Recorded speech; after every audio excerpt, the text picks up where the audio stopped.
Salut et bienvenue sur Bibloom Podcast, le podcast enthousiaste qui pétille, qui t'invite à te poser des questions sur la vie, à changer de point de vue et à chercher des réponses du côté de la bienveillance. J'y partage mes réflexions et découvertes personnelles en fonction de ce que je vis au quotidien et j'invite régulièrement des personnes avec qui j'ai plaisir à échanger pour partager avec toi et t'inspirer.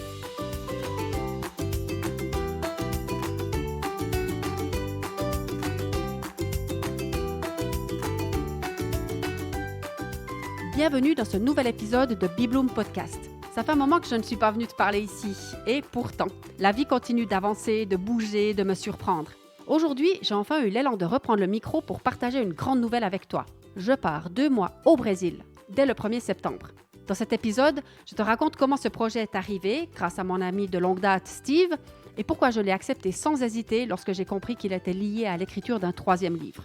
Je partage aussi ce que j'ai mis en place pour que tout se passe bien en mon absence, tant pour mes 2 chats que pour moi côté finance. La fluidité incroyable avec laquelle tout s'est organisé me prouve à quel point ce projet est juste et aligné pour moi. Alors, installe-toi confortablement et laisse-moi te raconter tout ça.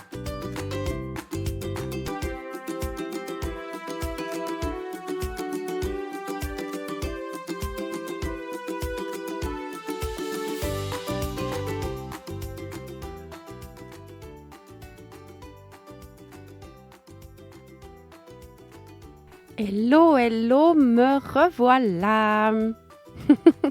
On peut dire que ça fait vraiment longtemps. Vraiment longtemps parce que la dernière fois que je suis venue ici, donc dans mon bureau favori, dans la forêt de Boulaire, eh bien, c'était le 1er janvier. Et je suis ravie, bien sûr, que j'ai eu l'élan ce matin au réveil, comme souvent. Enfin, comme ça arrive souvent pour les épisodes de podcast, mais c'est pas arrivé souvent depuis longtemps. Eh bien, de sortir de mon lit avec enthousiasme tôt le matin pour venir me connecter à toi à travers ce micro. Voilà, ça faisait trop longtemps, beaucoup trop longtemps et j'ai beaucoup de choses à dire, bien entendu, ce matin. Mais je ne sais pas dans quel ordre elles vont venir. Ça va être un mélange d'informations que j'ai envie de partager et de réflexions et de... Voilà, j'ai envie de dire, c'est comme s'il y avait des embouteillages dans ma tête. Enfin, pas des embouteillages, mais tu sais, je vois là dans ma tête comme plein de routes qui se croisent et puis on ne sait pas qui a la priorité, qui doit passer, c'est un peu impressionnant. Pourtant, en face de moi, visuellement, eh bien, il y a juste une prairie, des montagnes, le soleil, les arbres, c'est très calme, les oiseaux qui chantent. Il fait beau, mais il y a un petit courant, c'est juste parfait. Et l'image dans ma tête est complètement contradictoire avec ça, en voyant c'est comme une je sais pas comment enfin j'imagine tu vois ce que je veux dire? Une grande ville où il y a des intersections partout, des voitures partout, ça klaxonne, enfin je sais pas où je suis vraiment, c'est, à Naples ou je sais pas, mais il y a du bazar. C'est très bizarre comme sensation, j'avoue. Je pensais pas du tout commencer ce podcast de cette manière-là. Mais bon, sinon, on voit que ça fait longtemps que je suis pas venue ici, ou en tout cas, je suis un petit peu attristée parce que, on va dire que la chaise de mon bureau favori, qui est un vieux banc en bois, est très abîmée. Bon, le bois il s'est cassé à moitié, et puis il y a une planche du bois qui est même carrément comme décollée là.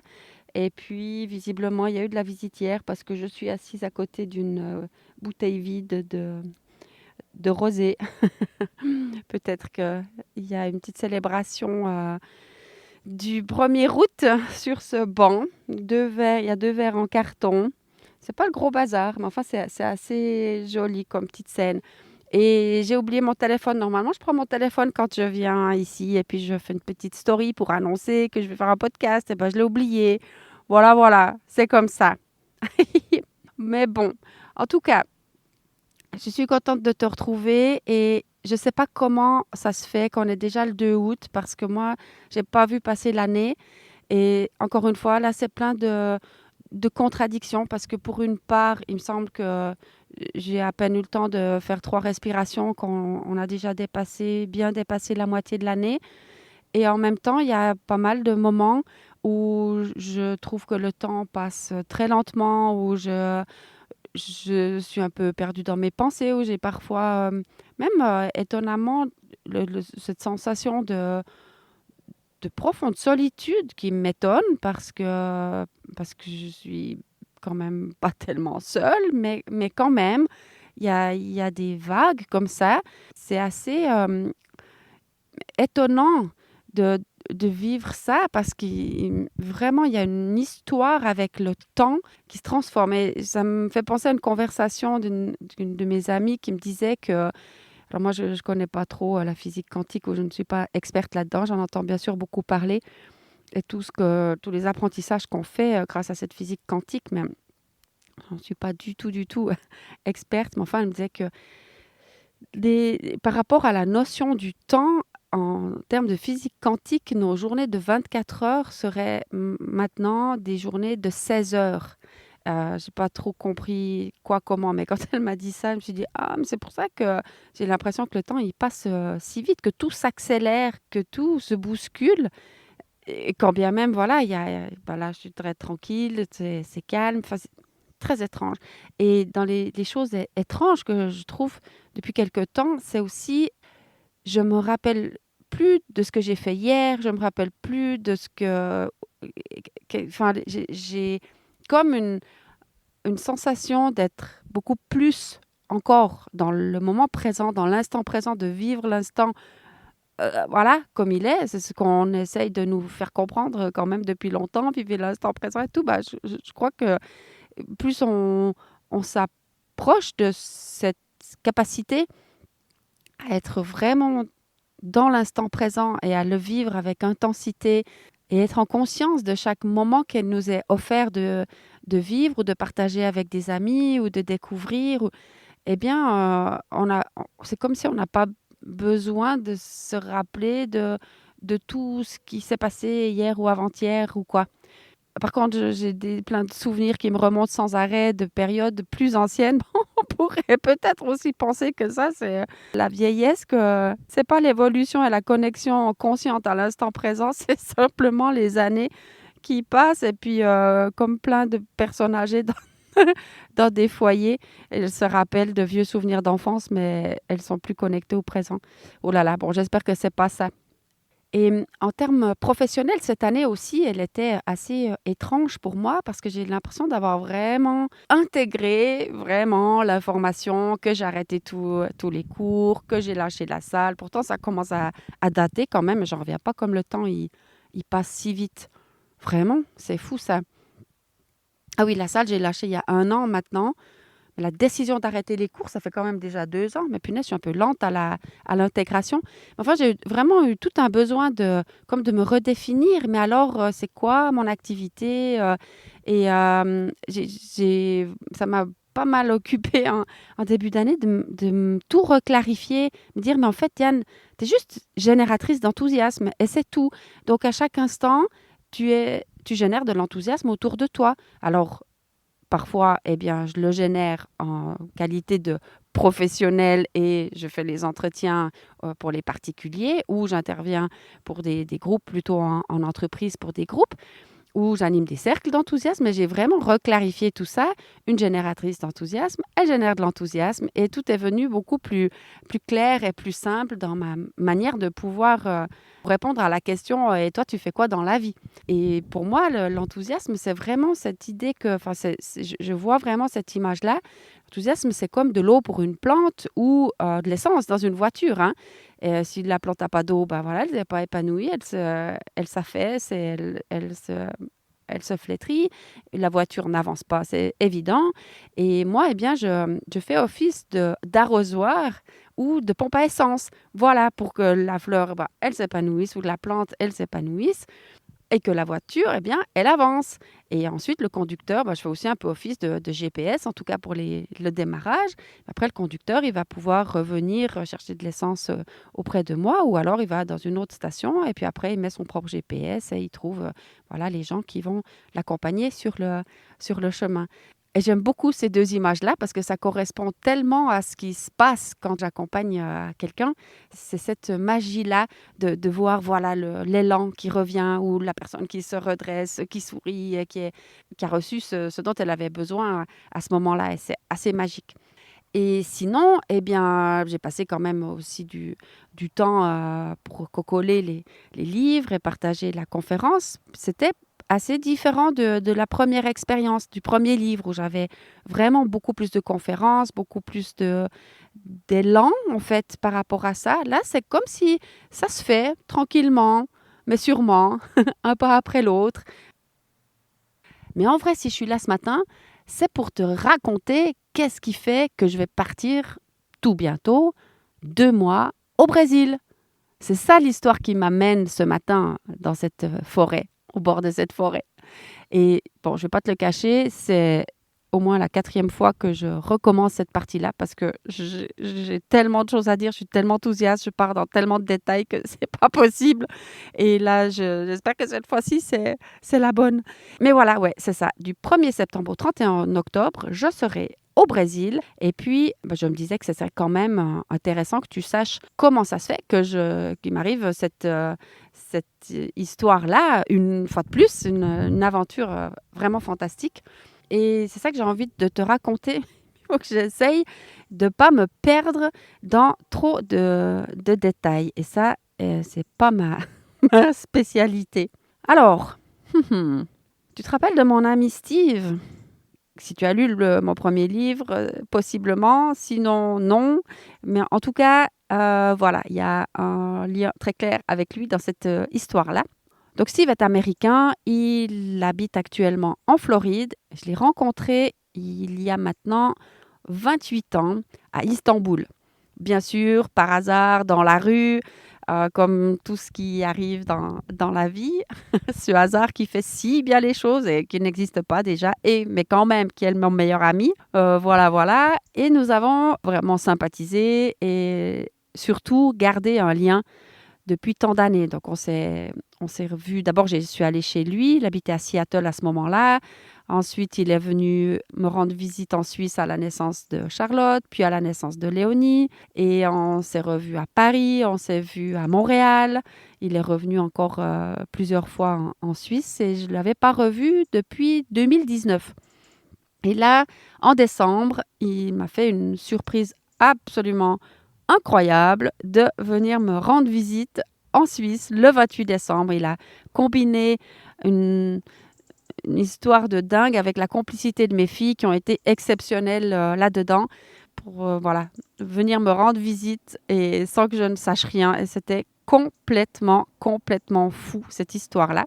Et donc Steve, quand il a su que j'écrivais le 2e livre et que je voyageais pour ça, tout de suite il m'a dit « Ah, mais Diane, je veux vraiment t'amener au Brésil, à Paraty. » Donc il est marié avec un Brésilien et ils ont acheté un appartement à Rio. Lui, il adore Rio et surtout, il adore un endroit qui visiblement est à environ 4 heures de Rio, qui s'appelle Paraty. Donc, il m'avait écrit en me disant viens me voir, je veux t'inviter à Paraty pour que tu écrives, tu vas être hyper inspiré et tout. Et moi, dans le contexte de l'écriture de ce 2e livre, donc je suis partie 4 mois en début d'année 2025. Dans ce contexte-là, ça rentrait pas en fait d'aller au Brésil. J'avais fait quand même l'île Maurice, le Canada, la France, la Suisse et le temps était vraiment compté. L'information que la vie m'avait donnée pour écrire ce 2e livre, c'était les instructions ou c'était le timing. Tu as 4 mois pour l'écrire et tu voyages. Donc voilà, j'ai fait le job, on va dire. Mais le Brésil, ça rentrait pas dans le narratif là. Donc voilà, j'ai laissé ça de côté. Pourtant, quand j'étais à Montréal, j'allais rentrer de Montréal, il m'a envoyé un print screen des horaires d'avion pour que je me rende en Floride et qu'on parte après ensemble au Brésil. Il m'a dit, mais donc ça c'était attends que je réfléchisse, mais en mars 2025. Et moi, j'étais obligée de rentrer parce que j'avais des obligations professionnelles. Mais lui, il m'envoie ça, puis il me dit, écoute, tu laisses tes affaires d'hiver au Canada et on achètera des affaires d'été au Brésil, mais tu peux me rejoindre, voilà les horaires d'avion. C'était quand même assez drôle. Et je dis: «Mais je peux vraiment pas, je suis obligée de rentrer en Suisse». Enfin bref, quand il est arrivé en décembre, du coup, pour me faire cette surprise et que ça faisait 7 ans que je l'avais pas vu, mais j'ai imaginé vraiment les émotions quand je l'ai vu. Et donc lui, il avait toujours en tête, que j'aille au Brésil, quoi. Il a envie de me faire, découvrir Paraty, et là, l'année dernière, tout l'été passé, après la sortie de mon deuxième livre, je ne sais pas pourquoi et je ne me rappelle pas si j'en ai parlé dans un podcast ou pas, mais j'ai vraiment dit à beaucoup de monde que j'avais l'intuition qu'il y aurait un troisième livre. Ça avait l'air assez clair, rapidement. J'ai pas du tout de notion de timing, mais par contre, j'avais un fort, sentiment que j'allais l'écrire dans un bateau. J'ai dit: «Bah, je sais pas, dans un ou plusieurs bateaux», mais il y avait une histoire de bateau, avec ce troisième livre. Bon, bien sûr, je comprenais pas trop pourquoi, mais je l'ai dit à beaucoup de monde pendant quelques mois et puis ça m'est sorti de la tête. Vraiment, j'étais en boucle sur cette information, puis je pense que quand je l'ai assez dit, ça c'est parti. J'ai changé de disque, on va dire et puis voilà, cette histoire de bateau, c'était fini. Et là, Steve, il me parle donc de nouveau du Brésil et de Paraty et il me dit qu'il a un ami là-bas qui a un bateau et que lui, il adore faire. Donc, cette personne fait des sorties touristiques avec son bateau. C'est comme ça qu'il l'a connu et que maintenant, il adore aller à Paraty. Il a vraiment sympathisé. Ils sont devenus amis et il réserve le bateau que pour lui et il va faire des tours à des endroits voilà, où cette personne s'appelle David. Il n'amène pas les touristes. Il va il fait toujours découvrir des endroits fantastiques à Steve. Donc, il me dit: «Je veux absolument t'amener, j'aimerais que tu découvres Paraty». Et moi, quand j'entends le bateau et Paraty, et c'est comme s'il y a de nouveau, comme c'est déjà arrivé plusieurs fois dans le passé, en lien avec les livres, comme plusieurs pièces de puzzle qui se mettent ensemble d'un coup. Je dis: «Oh, mais Paraty, le bateau, ah, mais tout ça, c'est pour le troisième livre». Donc, ça fait comme si la pièce, elle est tombée à ce moment-là. Qu'il y avait un lien entre le Brésil et le troisième livre et le bateau. Enfin, voilà. Et donc, Steve, il me dit: «Je vais revenir au mois d'avril pour plus longtemps», parce que là, il était là que 3 jours. C'est passé extrêmement vite. Il me dit: «Je reviens au mois d'avril et on discute de ce projet de voyage au Brésil». Et donc là, quand j'ai compris qu'il y avait un lien entre le Brésil, le bateau, le troisième livre, c'est devenu évident que j'allais préparer un voyage ou que j'allais saisir cette opportunité et accepter l'invitation de Steve à partir au Brésil, à Rio et à Paraty. Et du coup, quand il est venu en avril, on s'est penché sur la question et pour moi, c'était clair que je n'allais pas partir 2 ou 3 semaines. J'ai prévu de partir 2 mois, du 1er septembre au 31 octobre. Et comme j'ai une cousine qui habite depuis 40 ans, je pense maintenant au Paraguay, et qui rêve de me voir. Bon, le Paraguay, en soi, pour moi, ça paraissait l'autre bout du monde. Et bien sûr, je sais que ma cousine avait très envie que j'aille lui rendre visite, mais je disais non, c'est trop loin. Je vois pas comment et quand j'irai au Paraguay, en fait. Et quand l'histoire du Brésil s'est placée, alors le Paraguay est devenu évident. Et donc, au milieu du voyage, j'irai rendre visite aussi à ma cousine au Paraguay. Et ça, je me réjouis tout plein. J'irai voir les chutes d'Iguassou. Et pour le reste, je ne sais pas du tout ce qui va se placer. Mais en tout cas, j'ai saisi cette opportunité. Et une fois encore, eh bien, il y avait plein de questions parce que, ben voilà, comment j'organise ça, comment je finance, comment je fais. Alors, la vie m'a encore fait des cadeaux absolument fantastiques et j'ai une gratitude infinie pour ça. Steve m'a carrément offert le billet d'avion et voilà, voilà, je sais pas trop. En fait, je comprends pas comment je peux avoir autant de chance d'avoir cette belle amitié avec Steve parce que tout le monde aime Steve. C'est un ange sur terre, cette personne-là. Et tous les gens qui le rencontrent, ils sont waouh, c'est fantastique. Il l'a même rencontré pendant son séjour en avril en Suisse. Il a rencontré la sœur d'une de mes amies qui part en voyage au Brésil. Elle avait prévu de faire ses vacances là-bas. Et donc, moi, j'étais absente pendant 2 jours durant le séjour de Steve chez moi. Et j'avais donné les coordonnées de la sœur de mon ami, à l'un et à l'autre. Ils se sont vus pendant mon absence et Steve l'a invité aussi chez lui pendant le séjour de cette fille. fille que je connais même pas en fait, mais on va être ensemble. Elle sera au Brésil la semaine où je vais arriver et donc on sera les trois ensemble chez Steve. Et je trouve ça absolument fantastique. Donc voilà, il est d'une générosité extraordinaire et voilà, il connaît tellement de monde et je comprends pas où je suis touchée d'avoir ce privilège plus en fait d'être son amie depuis si longtemps. Et voilà, c'est extrêmement touchant pour moi tout ça.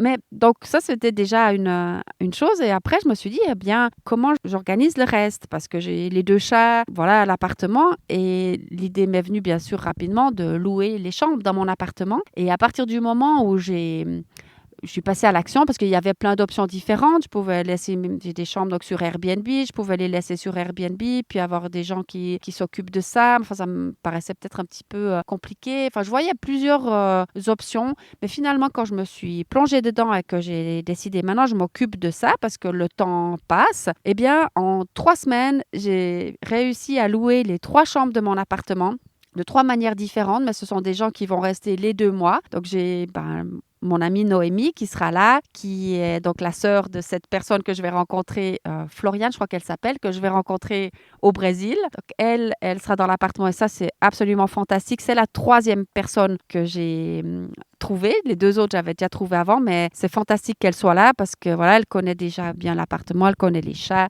elle est bien sûr de toute confiance. Donc, pour moi, c'est extraordinaire. Je lui suis très reconnaissante. Et les 2 autres personnes, un est déjà là, c'est un Espagnol qui est physio, qui a trouvé un travail de physio en Suisse et qui va s'installer. Pour l'instant, il est chez moi jusqu'à fin octobre. Après, il faudra qu'il trouve son propre logement. Et la 3e personne, je ne vais même pas la rencontrer. C'est aussi quelqu'un qui a trouvé un travail en Suisse, un Français, et qui a une période d'essai à accomplir avant de pouvoir chercher vraiment un appartement et s'installer. Donc, voilà, tout ça, ça s'est placé pouf, pouf, pouf. Je dis, waouh, mais il faut croire que le projet, il est aligné parce que je suis rassurée d'avoir des ressources pour payer mes factures en Suisse pendant cette période et être tranquille de ce côté-là. J'ai réussi à louer aussi ma place de parc et dernièrement, ma voiture.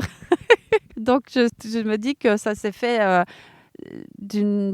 tellement facilement que le projet est aligné. Et donc, pour la 3e fois, je vais me retrouver dans la même semaine de l'année dans un avion à commencer à écrire. Donc, le 28 août 2022, j'étais dans l'avion.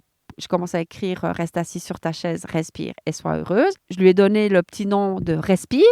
Le 25 août 2024, je me suis retrouvée de nouveau dans un avion à commencer l'écriture du 2e livre. Rien ne peut arrêter quelqu'un qui sait lâcher prise. Lui, je lui ai donné le petit nom de Inspire. Comme ça, c'est plus simple avec des longs titres. Là aussi, je ne sais pas pourquoi ils ont des si longs titres. Enfin, j'ai reçu ces titres comme ça. Et voilà, c'est les 2 des longs titres. C'est assez drôle parce qu'ils ont quasiment le même nombre de lettres même.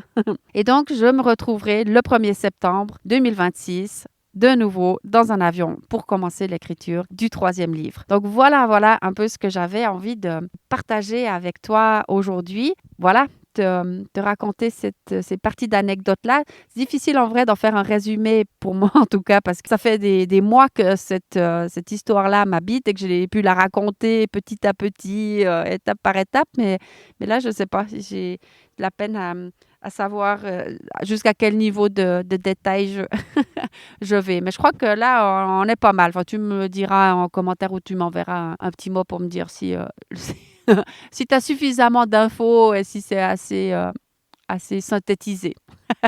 Voilà.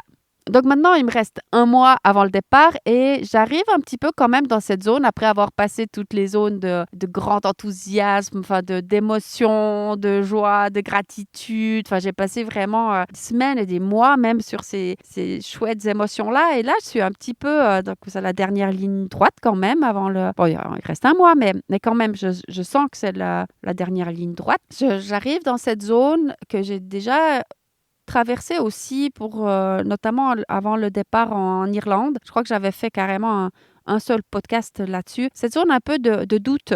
Mais enfin, est-ce que tu es sûr? Est-ce que c'est juste? Alors oui, je viens d'exprimer que c'est clair et net que c'est juste, c'était l'évidence, c'était tellement fluide. Voilà, ça, quelque part, c'est clair, c'est tout. Mais quand même, au fond de moi, j'ai ces petites turbulences que d'abord, j'ai jamais vraiment rêvé d'aller en Amérique du Sud. C'est pas non plus la première fois que je suis poussée un peu à voyager. C'est pas l'impression d'avoir une âme de baroudeuse, quoi. J'ai plus l'impression que je suis capable de saisir les opportunités et de suivre le mouvement. Enfin, l'élan est là et j'y vais et je passe à l'action et paf, c'est bon. Et voilà, c'est des évidences.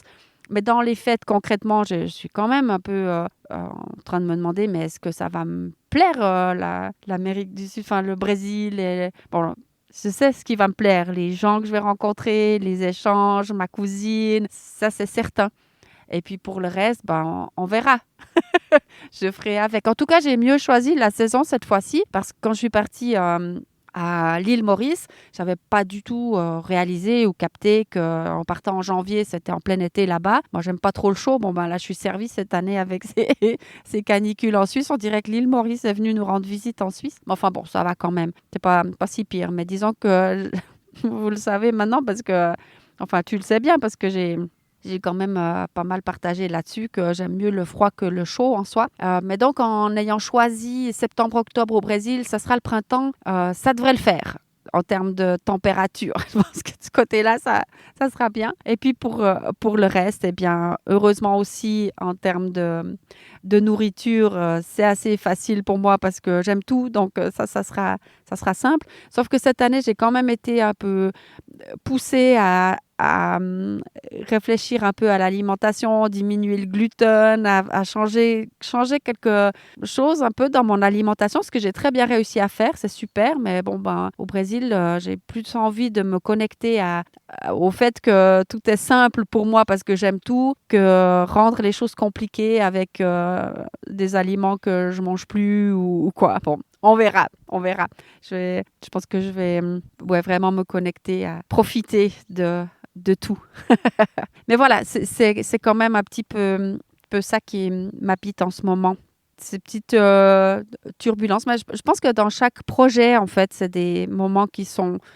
Il y a comme des étapes clés qui sont sur le chemin de chaque projet. Et au final, je reviendrai vers toi pour t'en dire plus sur tout comment ça s'est passé. On verra aussi si j'ai l'élan de faire plus d'épisodes de nouveau. Ça s'est tellement ralenti à ce niveau-là. Je ne sais pas non plus pourquoi. Comme j'ai exprimé un petit peu, cette année, je trouve c'est bizarre.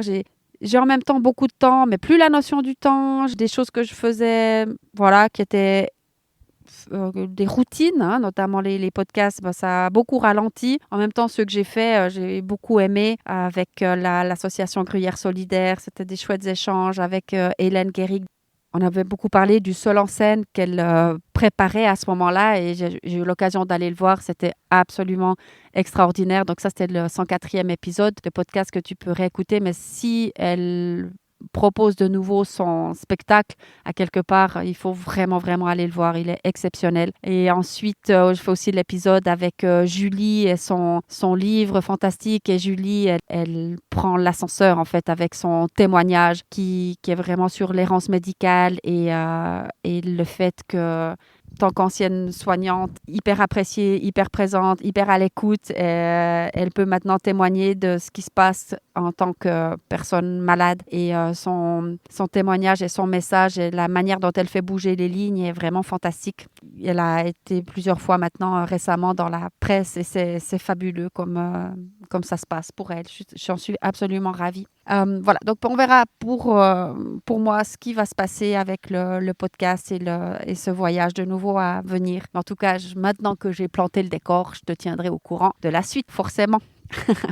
Et bien sûr, tout le mois d'août, je suis encore là pour les entretiens d'enthousiasme. N'hésite pas, tu peux prendre rendez-vous en ligne sur le site bibloom.ch si tu as besoin d'un coup de boost avant mon départ. Et bien sûr que quand je serai en voyage, je continuerai. Les entretiens d'enthousiasme, ça ne s'arrête pas. Ils sont toujours là, peu importe où je suis, parce que grâce à la technologie et à Zoom, eh bien, on reste en lien depuis partout dans le monde. Et moi, voilà, ça c'est clairement ce qui me booste aussi bien de faire ces entretiens. Donc, n'hésite pas à saisir ta chance et à en prendre un encore en août ou n'importe quand. Je suis là. Alors, est-ce qu'il y a encore quelque chose qui veut venir pour aujourd'hui? Eh bien, il semblerait que non, c'est fini. Il me reste juste à t'envoyer tout plein d'amour. À bientôt!